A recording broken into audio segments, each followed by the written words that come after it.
নমস্কার বন্ধুরা, আবার আমি হাজির হয়ে গেছি নতুন এক রেসিপি নিয়ে।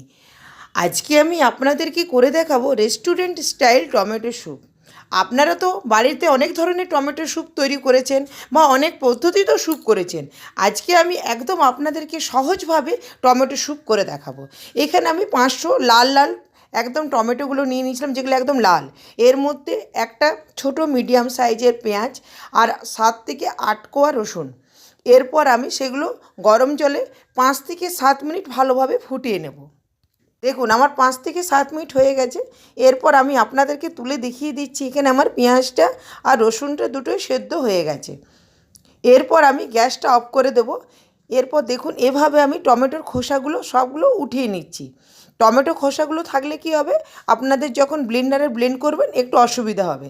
দেখুন এভাবে আমি টমেটো খোসাগুলো উঠানোর পর একটু ঠান্ডা করে নিয়েছিলাম। ঠান্ডা করে আমি ব্লেন্ডারে ব্লেন্ড করে নিয়েছিলাম।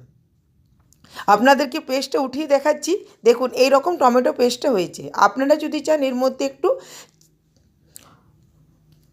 গাজর, বিট দিতে পারেন, তাহলে একটু হেলদি হয়। এরপর আমি এখানে সামান্য পরিমাণে জল দিয়ে দিলাম, নুন, চিনি পরিমাণ মতন দিলাম।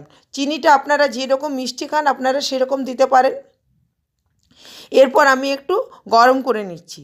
যখন দেখবেন একটু গরম হয়ে যাবে, এর মধ্যে সামান্য পরিমাণে গোলমরিচ গুঁড়ো আর লাল লঙ্কার গুঁড়ো দিয়ে দিলাম একটু কালারের জন্য।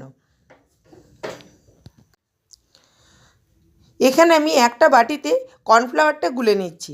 এখানে আমি 1 চা চামচ কর্নফ্লাওয়ার নিলাম, এর মধ্যে একটু জল দিয়ে আমি কর্নফ্লাওয়ারটা গুলে নিচ্ছি। কারণ টমেটো স্যুপে একটু কর্নফ্লাওয়ার দিলে একটু গাঢ় রঙটাও আসে আর দেখতেও একটু ভালো লাগে। দেখুন বন্ধুরা, আমার টমেটো স্যুপটা ফুটে গেছে। এর মধ্যে আমি যে কর্নফ্লাওয়ারের গোলা জলটা রেখেছিলাম সেটা অল্প অল্প করে দিয়ে দেবো আর নাড়তে থাকবো, যাতে তলার মধ্যে ডেলা না পাকিয়ে যায়। দেখুন এভাবে টমেটো স্যুপটা আমার তৈরি হয়ে গেছে। আমি আপনাদেরকে দেখিয়ে দিচ্ছি টমেটো স্যুপটার ঘনত্বটা কীরকম হয়েছে। এরপর আমি একটা কাপের মধ্যে টমেটো স্যুপটা পরিবেশন করব। আপনারা এটা গরম গরম এই শীতের বিকেলে খেতে পারেন, খেতে খুব টেস্টি লাগে। বন্ধুরা আজের মতন এই পর্যন্ত, দেখা হবে নতুন কোনো রান্না।